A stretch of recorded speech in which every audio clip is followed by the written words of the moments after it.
Nice temperature in here, like outside. It's a beautiful day outside. Finally. Finally. I know you control the weather too, Matt. You Yeah, should have I just try. done a little bit better. So I was saying somebody better, a few days ago when it was 28 degrees, that somebody better tell April that she's not February. All right. Here we go. I have a few announcements. So the topper is a little long. I hope it'll be interesting enough for you. It's interesting for me. All right, welcome aboard, everyone. Thank you very much for being here. As this is my first briefing this week, I'd like to wish Christians a blessed Holy Week and Jewish people all around the world a happy Passover. And now, today, as anti-Semitism surges around the world, our message to Jewish communities remains unchanged. The United States stands with you. We will fight anti-Semitism with unwavering determination. We will advocate for the safety and security of Jews everywhere. And on to something else as well. On the tariffs, the coverage of President Trump's indefatigable effort to make this country great again involves the Herculean effort to change the trading trajectory of this country, which has been placed under a crushing burden of a web of unfair trade arrangements resulting in American taxpayers being ripped off every single day. Only President Trump has the vision and the courage to say enough is enough. The United States of America has the great benefit of having the world's best deal maker as president. His actions on tariffs have illustrated to our enemies and allies alike that the United States is a nation that should not be taken for granted and whose fortunes are directly connected to the success of every other nation on this planet. Through this process, Americans and people of the world over have been reminded about how America has been taken advantage of, and that, courtesy of President Trump, we have a way to fix the damage done to this nation and the world by the global left. Now, with over 130 countries coming to renegotiate their trade relationship with the United States, President Trump has reset not just the trade environment, but has also reminded the world that respect matters and will be expected by President Trump and the people of this nation.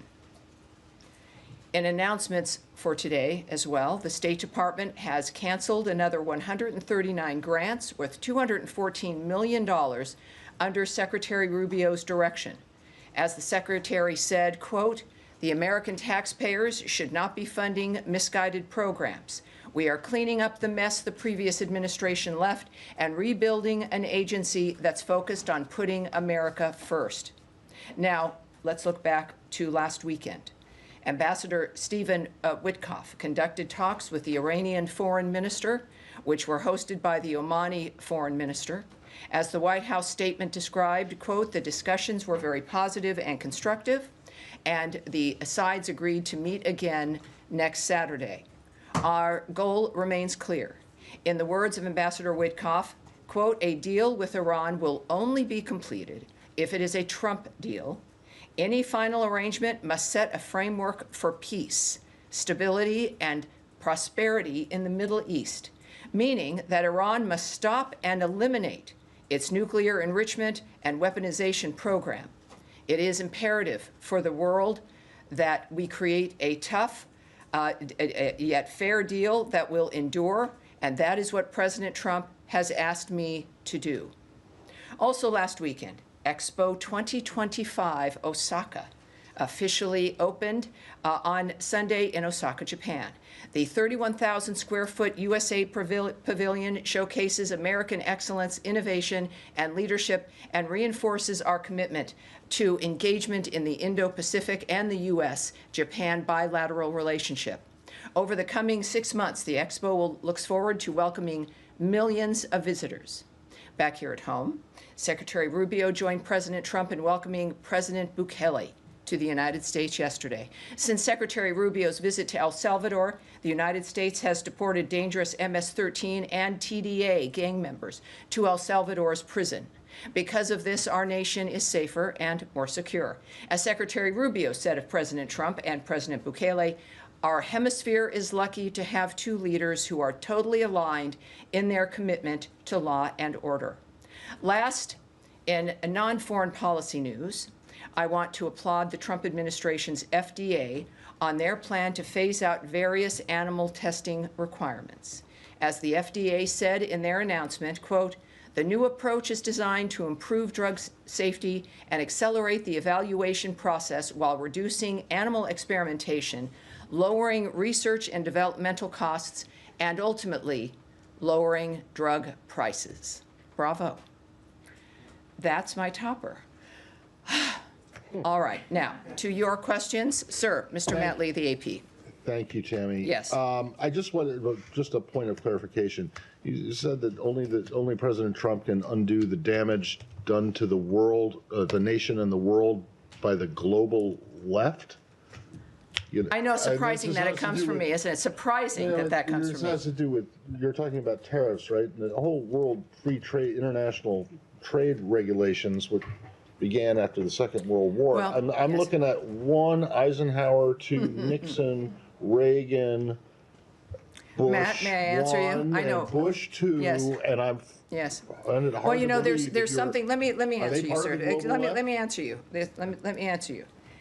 Everything that starts like, well, trade, there's always a good idea, right? You always have a really great plan and things move along and it's very good and it's very nice.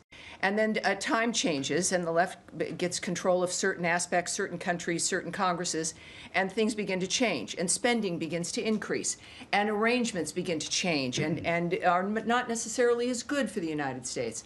The fact of the matter is, at this point in time, we are on an unsustainable path, a burden that is crushing. You see it in the actions that this administration has to take regarding the budget of this entire entity. This becomes an addiction. It's an addiction to other people's money. And as Margaret Thatcher noted, of course, is that the main part of the problem with global socialism, left, sir, the main problem with socialism is that is when you run out of other people's money. Because that eventually happens. I know that's not perhaps satisfactory for the Associated Press.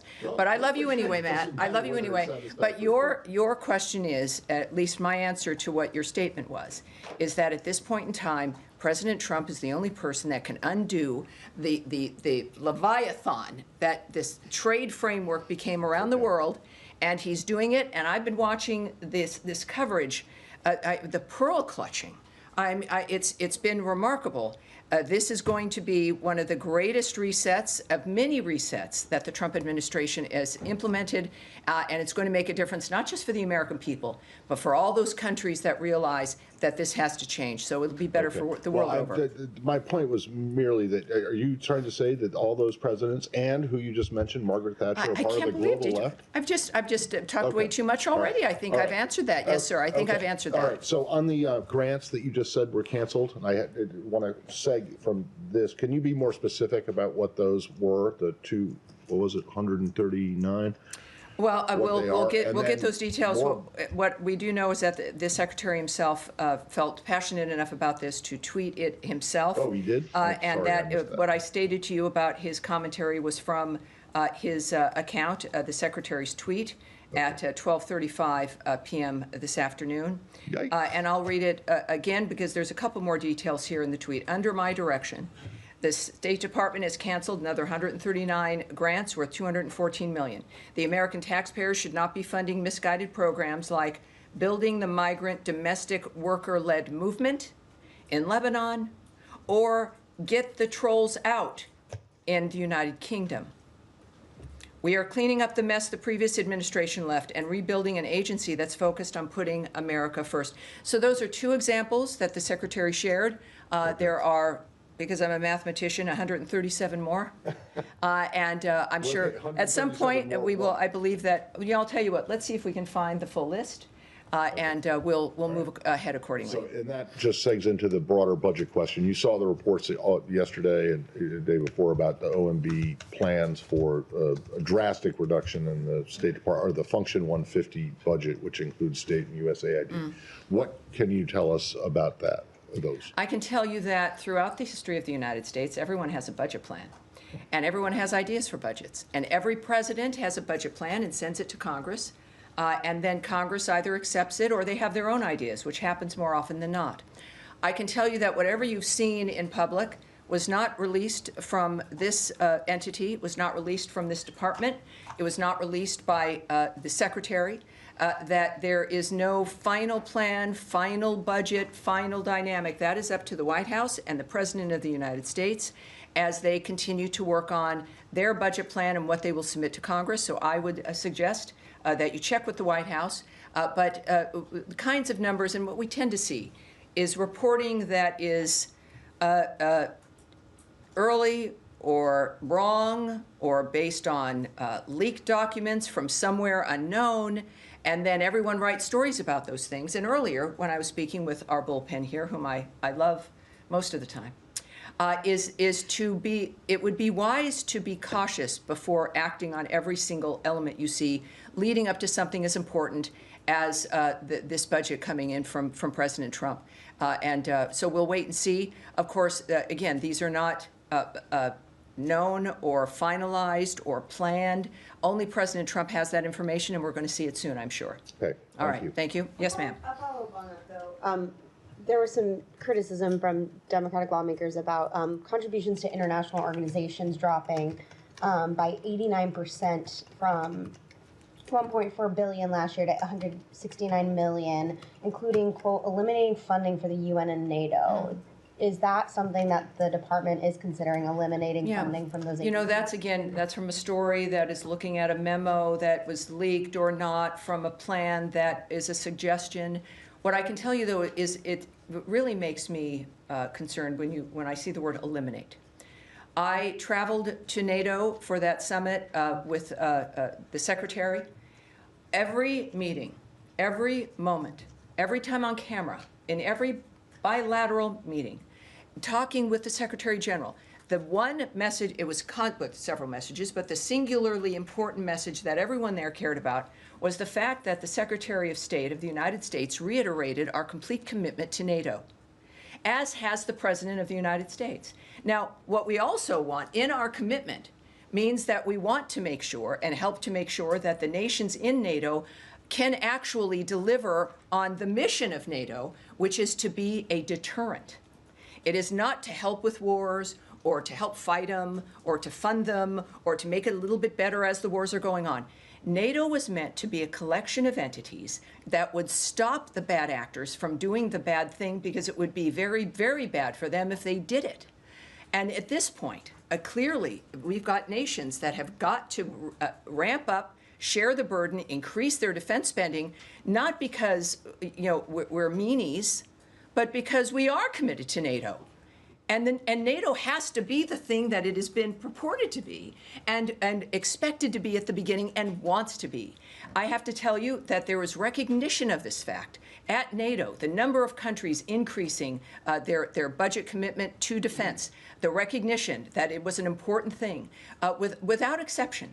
And that's where, when we think about a story about eliminating funding to NATO, couldn't be further from the truth.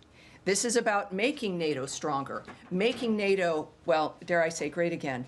But that's where it becomes like fear-mongering and understandably upsets people. But as I've said with the other review we've had with the foreign aid, some things will change, but it doesn't mean that we've changed our commitment to something, but it may look different. That if, in fact, other nations are coming together and raising their commitment and their contribution, perhaps the American contribution then does come down, and yet NATO is stronger.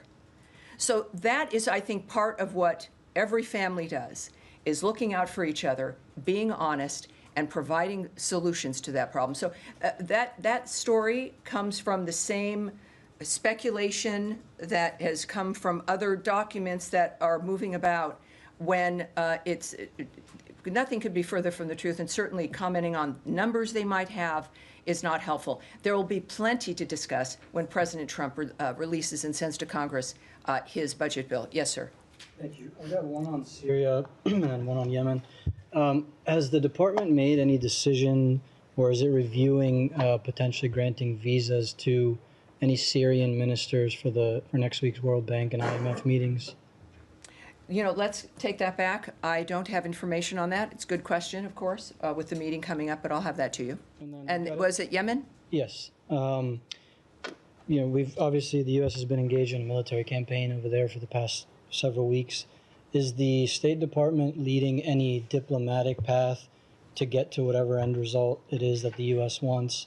We've seen reports that the U.S. is now looking at potentially supporting a ground invasion in Yemen, or supporting factions inside of Yemen to push ahead with the momentum after the military campaign. Well, I won't speak on any negotiations that may or may not be happening or diplomatic considerations. I think many people have seen the reports regarding actions that may or may not be happening on the ground in Yemen as the Houthis' ability to resist is degraded.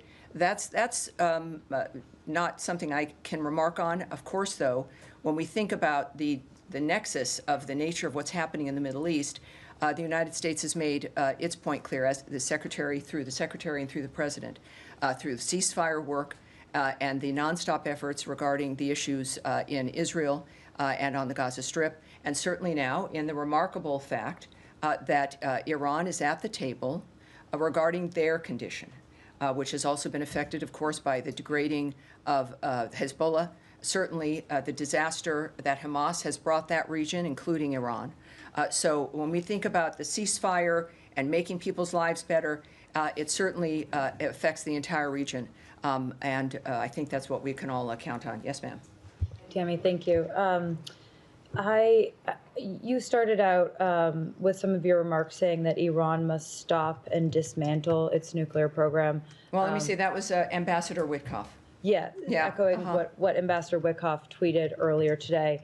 But just trying to get some clarity on what the administration sees as a potential end goal here with these negotiations with Iran, because last week, heading into the talks in Oman, Witkoff made some remarks to the Wall Street Journal in which he said that the red line would be the weaponization of Iran's nuclear capability, presumably leaving the door open to Iran maintaining a civilian nuclear program. So is the administration open to an end state where Iran does still have a civilian nuclear program, but they are no longer able to speedily get a nuclear weapon? Well, first of all, for a comprehensive response, and we heard from Caroline earlier, the White House has that kind of response. What I can say, nevertheless, is that the Secretary has been clear, as has the President, as has been the Ambassador, that Iran cannot have a nuclear weapon or an enrichment program. What we hear, and I said this again to our friends earlier in the day, as I do, some of you listening from home, I kind of spend about a half hour with our bullpen during the day, and we have some talks and find out what's on their mind. But what I mentioned, because there's always a reaction to a single tweet or a remark that's in a newspaper. And as we are clearly moving to a secondary meeting, which I still won't call a negotiation, but that could change, is that these are people who are the best in the world. Ambassador Witkoff clearly is one of the best people in the world for negotiating and for dealing with bad actors and getting peace and ceasefires. But when things are being said in the moment, in public, you must consider that that's not part of how they negotiate in the sense of whatever they're talking about together. And that one should always wait and see that no one's negotiating in public. No one is, I don't know who that message would be for or the nature of what's said and how and what format. I would say what matters is an end result, our parties agreeing, papers being signed. It is not what people say, but the actions they take. We have shown that as a nation when the actions that we take and the nature of what we commit to, you can combine the two of what we say and what we do. But I would say that there's one goal here, and that is that Iran cannot have a nuclear weapon, and certainly or the enrichment program. And that is, I think, a pretty easy thing to start with, and that is the one thing that we know that they're working on, and I think we'll have some success considering who we're addressing. So just yes, sir. Follow up on Iran. You mentioned Ambassador Witkoff's tweet today. Last night in an interview with Fox News, he was talking about keeping Iran's enrichment levels below 3.67%, which is like on par with JCPOA. Today he talked about eliminating Iran's enrichment. So what's the reason of this difference here? Well, if you can contact the White House, but what I just noted to you is that these are comments that are made, it could be made, by anyone in the moment of something that's happening. I would point to his comment today on Twitter, but I also, Ambassador Witkoff speaks for himself quite well, and he is a very transparent man. What's going to matter is what is accomplished, what the end result will be, as opposed to parsing one statement or a sentence line there and another one over here. I know we all want answers because, well, humanity has an interest in the end result of this. But I would just caution you in that regard, and to wait. And again, the thing that matters is what is accomplished, what the last point is. And if anyone can do that, it would be President Trump and his vision, along with Ambassador Witkoff, who's done a great job in this regard. Yes. Tammy, thanks so much. A couple questions on the Palestinian Authority. The Times of Israel reported a few days ago that Mahmoud Abbas had sent a letter to Secretary Rubio trying to open up the door to get certified that the pay-for-slay program has been ended by the Palestinian Authority. I know you're not going to comment on that correspondence, but in a broader perspective, the State Department is not exactly doling out foreign aid with any enthusiasm at the moment, and the purpose of ending pay-for-slay would be to restart foreign aid to the Palestinian Authority. So does the State Department have any appetite at this point to start that process if the end result is no foreign aid being distributed in the end anyway? And the second question I have is just the broader bird's eye view relationship right now between the U.S. and the Palestinian Authority. Mahmoud Abbas boycotted during the first Trump term, and we've seen American officials go to Jerusalem a number of times. Historically, they made a corresponding trip to Ramallah or Bethlehem. We haven't seen that so far. Bird's eye view. I think I always try to give you the bird's eye view.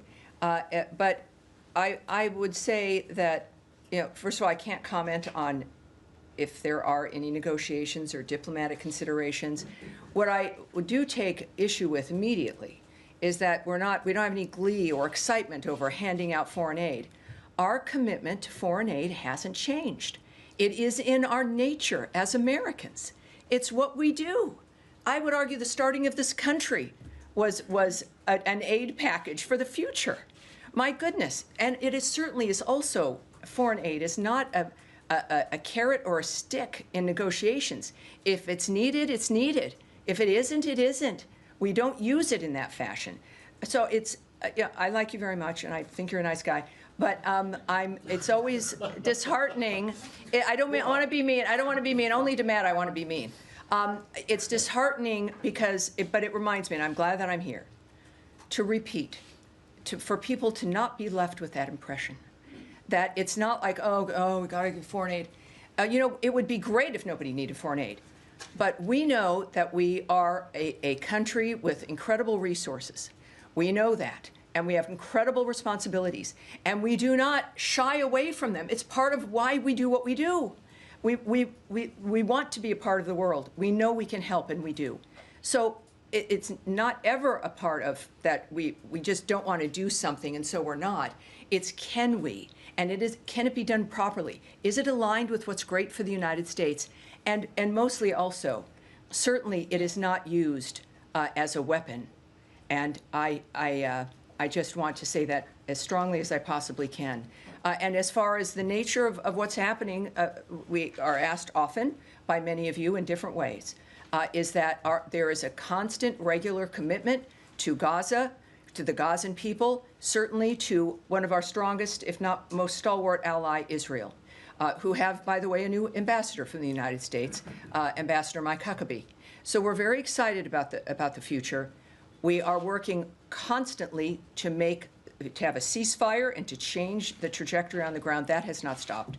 Yes, sir. Yes, sir. Thank you, Tammy. No, please. Meanwhile, in Bangladesh, there are so many reports, like the New York Times also before 2 weeks reported the alarming rise of Islamist terrorists, Islamist extremism in Bangladesh under the Yunus-backed regime, including protesters openly displaying Osama bin Laden's images, even Nazi symbols like picture like this from Dhaka, Yes. and targeting American brands like KFC, Coca-Cola with anti-Semitic rhetoric allegedly incited by figures Right. like advisors of interim government Right. of Bangladesh.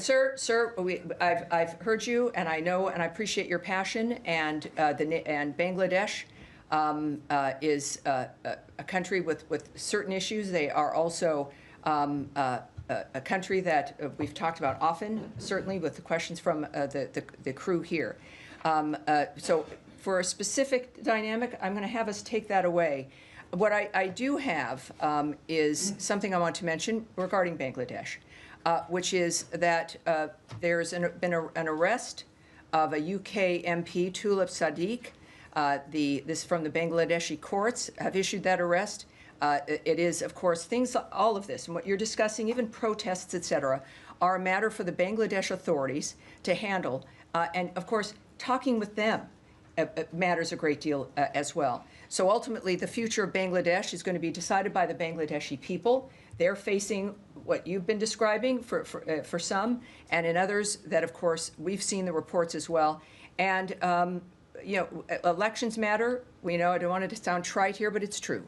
Democracy matters, and actions by people matter to confront issues that might, in fact, as we've seen over the last 20, 25 years, destroy their lives. It's pretty clear what the choices are for many nations on this planet. So thank you, sir. Yes, sir, with the beard. Thanks, Tammy. I want to ask about negotiations with Russia. Has there been any discussion of sanctions relief, and has the White House asked the State Department to draw up any list of sanctions that could be removed? I won't speak to any discussion between the White House, certainly in the State Department, Secretary Rubio, and any other leader here. What I can say is a reminder that what was clear from the beginning, there would be no negotiations, no decisions, no arrangements until after the carnage has stopped. And after Palm Sunday, it's clearly a dynamic where there have to be more questions about the nature of who's really committed to peace and a ceasefire. But there is no negotiations or arrangements, and based on the regular statements from the administration and from Secretary Rubio as well, that until it's a meat grinder. That has not changed. And until that stops, nothing like that is happening. And yet we continue to work, obviously, for the ceasefire in that regard. Yes, sir. Hi, Tammy. Thank you. I had a question about Sudan. The outgoing Biden administration declared the RSF's actions as a genocide. Does the Trump administration agree with that designation of genocide? Here's what I can tell you about what's been happening. The United States condemns in the strongest possible terms the RSF's continued escalation of attacks on Al-Fashir, North Darfur, as well as the attacks on nearby Zamzam and Abu Shuk, internally displaced persons, which is the IDP camps. We are deeply alarmed by reports the RSF has deliberately targeted civilians and humanitarian actors in Zamzam and Abu Shuk. We condemn the RSF's attacks on the most vulnerable of civilians, including killings of at least 10 U.S.-funded relief workers providing critical life-saving assistance. We urge the protection of civilians, including humanitarian workers. We also call for the opening of humanitarian corridors to enable humanitarian access and the safe passage of civilians fleeing violence. The belligerents must uphold their obligations under international humanitarian law and must be held accountable. So are you declining to affirm the designation of genocide? I've made my statement clear, but what this does mark, today marks 2 years since the start of the conflict in Sudan. And this conflict has caused death, destruction, and a displacement crisis that has the potential to destabilize the entire region with massive flows of displaced people, arms, and disease. It is past time for the warring parties to put down their guns and negotiate a durable peace that allows for broad-based participatory dialogue so the Sudanese people can decide their future in a peaceful and unified Sudan. just to clarify, Yes, I wanted to so clarify I've the answered you. definition of I've genocide. extensively answered you quite extensively, sir. Go ahead, please. On Sudan, I wondered, the previous administration had been involved in trying to facilitate peace talks between the two parties. Are there any such activities going on? Well, I can't report on anything that is happening or might happen, but again, I think that the Trump administration and Secretary Marco Rubio have proven their commitment to these kinds of issues in a way that no other administration, frankly, has in facing these dynamics all around the globe, especially with the nature of the kinds of carnage and the relentlessness. So while I can't speak to you about specifics, I think that we all know what this administration stands for. Yes, in the blue jacket.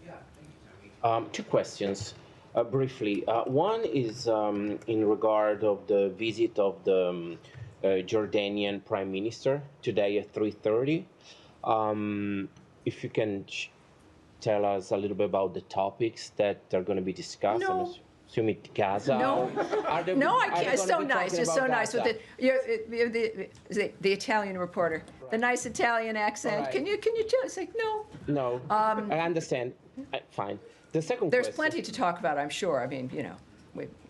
Understand. Yes. No problem. The second one is regarding the CAT announced by Secretary Rubio, if I'm not mistaken, on the funds on United Nations and NATO. That was asked. That was asked. There's been no. There was some reports on the. Well, there's always what I'm there's. I love you about. guys, but there's always some report. Can you share? And I answered very specifically. The commitment to NATO is a strong commitment. I was there with the secretary. That was a singular, really a main message about our commitment to NATO is as strong, if not stronger. Our presence indicates that, but also our words and our actions indicate that. And our asking our NATO partners to become stronger and more involved in their own defense spending is an indication of that commitment to NATO. All right, you guys. I think that's gonna be it, you guys, for today. I have to be somewhere, which is unusual. Normally, it's only here that I have to be.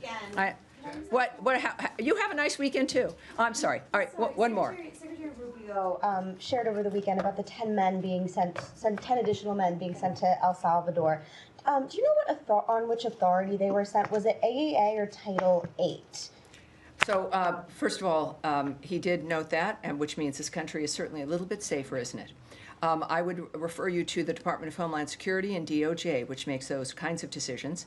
I would also note that it was great to have President Bukele here. Clearly, a remarkable man and such a great ally, helping to make America safer again. And his love for the American people is I think pretty obvious, even though he loves El Salvadorans more, I'm sure. But it was a great weekend in that regard. Obviously, not a good weekend with certain other actions. But this is a busy administration. It is a country that is standing ready to do what's necessary to help not just their neighbors, but also the rest of the world. We're not even 100 days in. And it's I don't know, I'm having a great time. I don't know about you guys. So I look forward to more, and thank you for that question, and I will see you on Thursday. Thank you, everyone. Thank you.